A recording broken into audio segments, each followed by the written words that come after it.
third incarnation was as a Wall Street executive. In this career, I learned what it means to make difficult decisions, how to lead versus how to manage, and how to have impact in a large organization. As a consultant, you learn how to frame option for the consideration of your clients. This is an important skill, but what you don't learn is that there is a big difference between pulling the trigger and advising on pulling the trigger. Being in the trenches is not the same as being an armchair general. Yogi Berra once said, "When you see a fork in the road, take it." It's more important to make a decision, no matter what that decision is, than leaving everyone with the uncertainty of no decision. When decisions make their way up the senior rungs of an organization, by definition, they're not easy decisions, or they would have already been made rather than getting escalated. It is easier either not to make or postpone a hard decision, but that would be breaching one's responsibility as a manager. In running a business, making a mistake is unfortunate, but not making a decision is unforgivable. I also learned that there are important differences between being a manager and being a leader. You realize that more in larger organizations than in smaller organizations, because the difference is that much more glaring.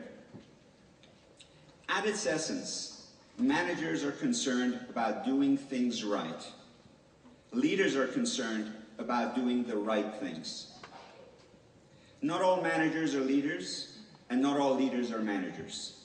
To run an organization, you need both, but it's often rare to find both qualities in the same individual. The challenge often is that people think that a high position in an organizational chart confers leadership, whereas all it confers is authority. Leadership requires followership and has to be earned. It's hard work. Navigating a large organization is different than navigating a small one. The value proposition of being part of a large organization is the tremendous resources you have at your disposal to have impact. But those advantages of scale and scope create value only to the extent that they're not swamped by complexity. Success in large organizations is all about taming that complexity. Lou Gerstner, the legendary CEO of IBM, perhaps described it best. He said, "It isn't a question of whether elephants can prevail over ants. It's a question of whether a particular elephant can dance. If it can, the ants must leave the dance floor." To succeed in a large organization, you need to know when to sweat the details and when to zoom out and focus on the big picture. You need to know what you need to do yourself and what you must delegate to others. And finally, you have to have the self-confidence to recognize that it's sometimes necessary to lose a battle in order to win the war. So what are my key takeaways from these career experiences? First, the smartest people in the room do not always turn out to be the most successful. My experience is that success has far less to do with intelligence than it does with judgment. IQ is not at all synonymous with judgment. All people with good judgment have intelligence, but not all intelligent people have good judgment. Very smart people can be tone deaf and make poor decisions. Their ego takes over, or they become complacent. In fact, one of the ironies of life is that good judgment comes from experience, and experience comes from making mistakes, which takes me to my second takeaway. Don't get too worked up about making mistakes. Let's be clear, you will make mistakes in your career. In fact, you are likely to make plenty of mistakes. If you find you don't, then it means one of two things. Either you are an alien from the planet Vulcan, sent to observe the rest of us, or you're so risk-averse with your career that it's very dull indeed. The difference between success and failure is not whether or not you make mistakes. but what thought processes and actions led you there. No one can predict the world, but we can all think about the uncertainties and plan for contingencies. Third, don't be impatient with your career. Allow life to play itself out. It's not easy. It's much easier to be impatient. Sometime in your career, for example, you may have to take a step down before taking a bigger step up. That is difficult to swallow for most people, but I have done it a few times in my career, including starting out all over again as a consulting associate after achieving some recognition as a physicist.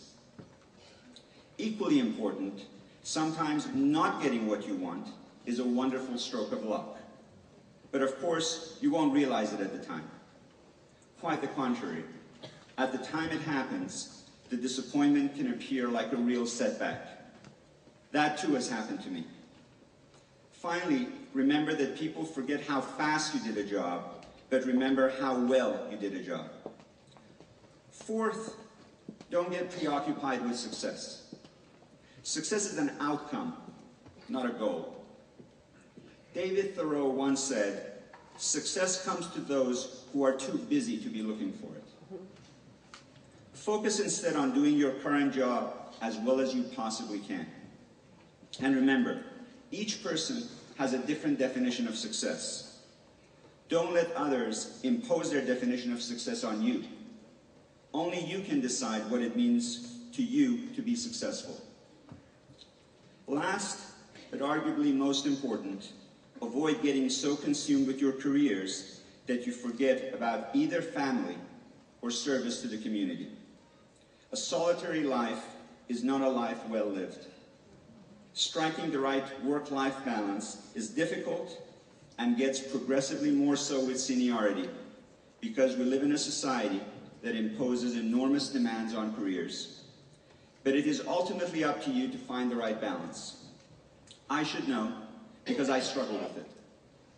Similarly, there is no definition of an impactful life that does not include giving back to the community. In fact, it is irresponsible not to do so. You will be surprised at how much personal satisfaction you will get from giving back. Let me conclude with one final thought. One of my favorite words is the Japanese word for optimism, ra kanteki. Its literal translation is having enough challenges to give your life meaning. In that approach to life, you accept problems as challenges to be overcome, not ignored or denied. Through overcoming challenges, you grow and improve and become a more impactful individual. Adopt that philosophy, embrace change, reinvent yourself, and you will have the key to success. Thank you.